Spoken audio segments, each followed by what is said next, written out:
नमस्कार, मैं अनुपम शर्मा। आज बात आतंक की, वो आतंक जो इंसानियत का दुश्मन है। कहते हैं सबसे बड़ा धर्म दया है, फिर क्यों कुछ मजहबी लोग धर्म के नाम पर ऐसा खूनी खेल खेलते हैं। जम्मू कश्मीर पुलिस की एक मामूली लगने वाली जांच ने पूरे देश की सुरक्षा एजेंसियों को हिला दिया। श्रीनगर के नौगाम इलाके में लगे कुछ धमकी भरे पोस्टरों से शुरू हुई ये जांच उस खतरनाक जाल तक पहुंची जहां डॉक्टर, मौलवी, छात्र और कई पेशेवर लोग भारत के खिलाफ आतंकी हमलों की साजिश रच रहे थे। यह कोई साधारण गिरोह नहीं, बल्कि व्हाइट कॉलर टेरर का नेटवर्क था, यानी पढ़े लिखे आतंकियों का मॉड्यूल जो अस्पतालों, यूनिवर्सिटियों और मस्जिदों में सक्रिय था। देखिए हमारी खास रिपोर्ट। 19 अक्टूबर को श्रीनगर के बूनपोरा इलाके में जैश-ए मोहम्मद के पोस्टर्स लगे मिले। पुलिस ने UAPA, BNS, एक्सप्लोसिव और आर्म्स एक्ट के तहत केस दर्ज किया। CCTV फुटेज से 3 ओवरग्राउंड वर्कर आरिफ डार, यासिर उल अशरफ और मकसूद डार की पहचान हुई। इनकी गिरफ्तारी ने आतंक के उस नेटवर्क की पहली परत खोली थी। पूछताछ में शोपिया के मौलवी इरफान अहमद का नाम सामने आया है, जो श्रीनगर के GMC अस्पताल में पैरामेडिकल स्टाफ था और मस्जिद का इमाम भी था। इरफान डॉक्टरों और छात्रों को कट्टरपंथ की ओर मोड़ने का काम करता था।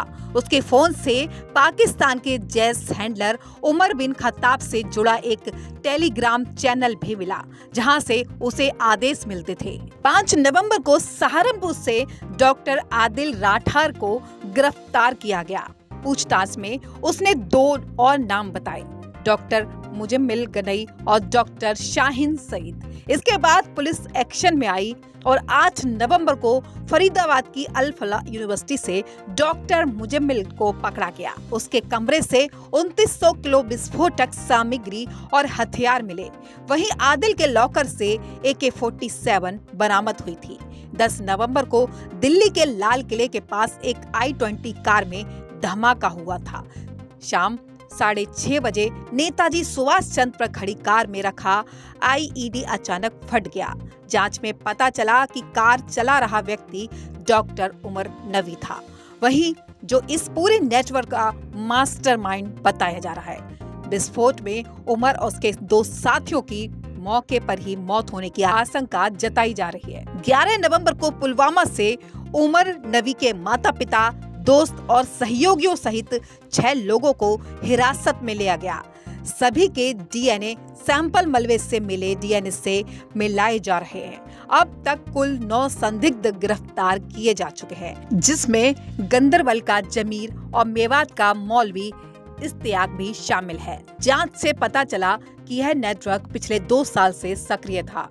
आरोपी डॉक्टरों ने सोशल और शैक्षिक संगठनों के नाम पर फंड जुटाया था, जिससे हथियार खरीदे गए, ऑनलाइन प्रचार तंत्र चलाया गया। उनकी योजना दिल्ली में एक बड़े हमले की थी।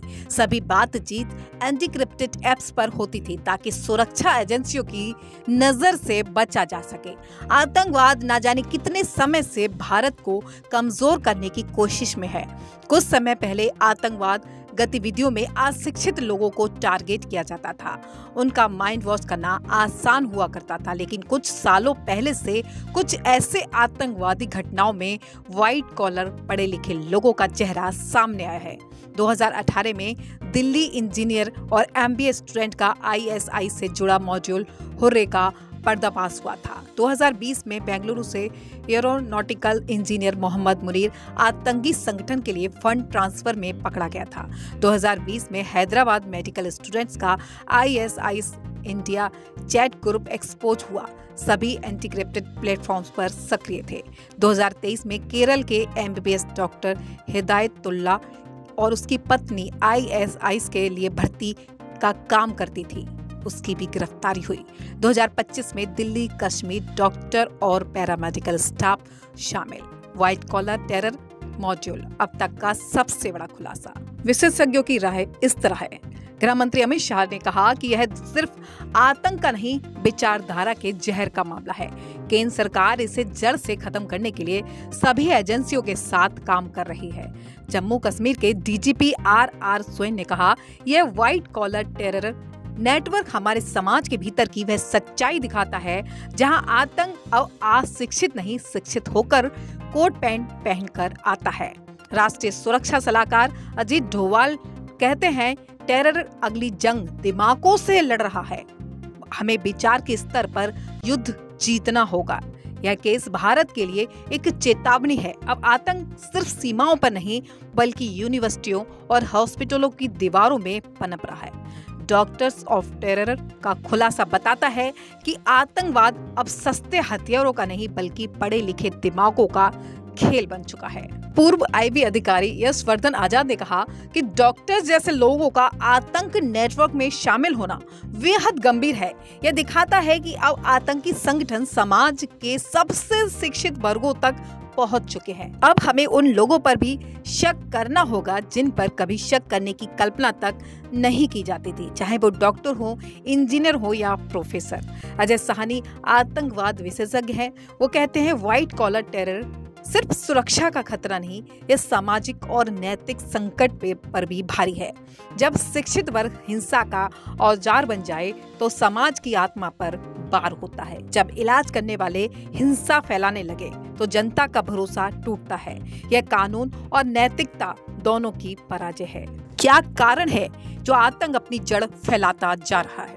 इंटरनेट और एंटीक्रिप्टेड ऐप्स ने सीमाओं को तोड़ दिया है। आतंकवाद रोधी अधिकारी इस बात को लेकर चिंतित हैं कि आतंकवादी समूह सुरक्षित संचार के लिए एप्लीकेशन इस्तेमाल करता है। जैसे जैसे ये एप्लीकेशन इलेक्ट्रॉनिक उपकरणों और ऑनलाइन मैसेजिंग ऐप्स का हिस्सा बनती जा रही हैं। इस्लामी आतंकवादियों सहित कई आपराधिक तत्व संचार और सूचना संग्रहित करने के लिए इस तकनीक का इस्तेमाल कर रहे हैं, जिससे उनकी पहचान और अपराध सिद्ध होने से बचा जा सके। कानून प्रवर्तन अधिकारी इसे गोइंग डार्क कहते हैं। पाक हैंडलर धार्मिक ग्रंथों की विकृत व्याख्या कर डॉक्टरों और युवाओं को भड़काते हैं। इस पूरे डॉक्टर्स ऑफ टेरर का नेटवर्क की असली डोरें भारत से सैकड़ों किलोमीटर दूर पाकिस्तान में बैठा एक हैंडलर हिला रहा था। उमर बिन खत्ताब जैश ए मोहम्मद के डिजिटल विंग का प्रमुख बताया जा रहा है। वो वही शख्स है जिसने सोशल मीडिया और टेलीग्राम चैनलों के जरिए इस पूरे मॉड्यूल को वैचारिक रूप से तैयार किया। उसके निर्देशों पर ही डॉक्टरों से लेकर मौलवियों तक एंटीक्रिप्टेड ऐप्स पर मिशन की प्लानिंग शुरू की गई थी। पाक हैंडलर ने रेडिकलाइजेशन का नया फॉर्मूला अपनाया। क्लासरूम के भीतर से जिहाद किया गया। पहला चरण था संपर्क। मेडिकल या इंजीनियरिंग कॉलेजों में पढ़ने वाले छात्रों से ऑनलाइन इस्लामी अध्ययन के नाम पर जोड़ा जाए। दूसरा चरण था brain wash. WhatsApp, Telegram, signal जैसे एंटीक्रिप्टेड प्लेटफॉर्म पर धार्मिक लेक्चर, वीडियो, ऑडियो शेयर कर उन्हें मानसिक रूप से तैयार करना। तीसरा चरण था प्रशिक्षण। कुछ को पाकिस्तान और अफगान सीमा पर ऑनलाइन ट्रेनिंग दी जाती थी। कैसे कैसे आईईडी बनाना है, कैसे स्लीपर सेल एक्टिव करना है। चौथा चरण था संचालन। उमर बिन खत्ताब और उसके साथी सीधे आदेश देते थे कौन सा शहर है, कौन सा लक्ष्य है और कौन सा हमला। फंडिंग और विदेशी कनेक्शन किस तरह से है। जांच एजेंसियों के अनुसार पाकिस्तान में बैठे हैंडलर ने मानवीय सहायता और धार्मिक शिक्षा के नाम पर हवाला नेटवर्क से पैसा भेजा। हर डॉक्टर को एक रोल दिया गया था, कोई फंड मैनेजर, कोई टेक्निकल एडवाइजर तो कोई प्रचारक। सिर्फ पिछले एक साल में 17 बार क्रिप्टो ट्रांजैक्शन के जरिए 25 लाख रुपए से ज्यादा भारत में भेजे गए। इन पैसों से फरीदाबाद, दिल्ली, श्रीनगर में safe house, SIM card, laptop खरीदे गए। विचारधारा का है ये जहर। पाक हैंडलर ने डॉक्टरों से कहा था, इलाज अब बंदों का नहीं मुल्क का करो। इस एक वाक्य ने कई नौजवान दिमागों को आतंकी की अंधेरी गली में धकेल दिया। उनके लिए जिहाद अब बंदूक नहीं बुद्धिमत्ता की सेवा बन चुका था। वही मानसिक जाल था जिसे आईएसआई और जैसे डिजिटल प्रोपेगेंडा सेल ने बरसों से तैयार किया है। कोड भाषा और एंटीक्रिप्टेड संदेश हर आदेश को मेडिकल कोड में दिया जाता था ताकि कोई संदिग्ध न लगे। सर्जरी शुरू करो का मतलब था हमला शुरू करो। पेशेंट ठीक है का मतलब था मिशन सफल है। ब्लड रिपोर्ट भेजो का मतलब था फोटो या वीडियो अपडेट भेजो। ये कोड शब्द मेडिकल शिक्षा के बहाने पूरी तरह सामान दिखते थे, लेकिन इनके पीछे मौत की योजना छिपी थी। इंटेलिजेंस रिपोर्ट कहती है कि भारत की खुफिया एजेंसियों के मुताबिक पाकिस्तान के बहावलपुर, मरी और रावलपिंडी में बैठे ISIS के अधिकारी इस पूरे नेटवर्क की निगरानी करते हैं। व्हाइट कॉलर टेरर को साइलेंट जिहाद प्रोजेक्ट कहा जाता था, जिसमें लक्ष्य यह था कि भारत के भीतर से ही पढ़े लिखे दिमागों का इस्तेमाल करना और आर्थिक, मानसिक और सुरक्षा अस्थिरता पैदा करना। यह केस भारत के लिए एक चेतावनी है। अब आतंक सिर्फ सीमाओं पर नहीं बल्कि हर जगह हमारे आसपास है। बस जरूरत है सतर्क रहने की। जो पेशा जिंदगी बचाने के लिए होता था, वही जब जिंदगी लेने लगे तो यह सिर्फ कानून का नहीं, इंसानियत का भी अपराध है। भारत की सुरक्षा एजेंसियों ने जो खुलासा किया है वह हमें सोचने पर मजबूर करता है कि आतंक अब बंदूक से नहीं, किताब से भी निकल रहा है। यह लड़ाई हमें सिर्फ हथियारों से नहीं, विचारों से भी लड़ना है। ब्यूरो रिपोर्ट, राष्ट्रीय समाचार। पाकिस्तान ने आतंक की दिशा बदल दी है। अब जंग मैदान में नहीं, मोबाइल स्क्रीन पर लड़ी जा रही है। डॉक्टर जैसे पढ़े लिखे चेहरे जब आतंकी हैंडलरों के औजार बन जाते हैं तो यह सिर्फ सुरक्षा नहीं, समाज की आत्मा पर भी हमला है। सवाल अब यह है कि अब भारत इन आदर्श हैंडलरों की इस विचारों की जंग में जीत पाएगा। पाक हैंडलर अब सीमा पार से गोलियां नहीं भेज रहे हैं, बल्कि अब विचार भेज रहे हैं। बंदूक अब बंकर से नहीं निकलती, लैपटॉप से निकलती है। और इस साजिश को सबसे खतरनाक बनाता है टेरर, डर।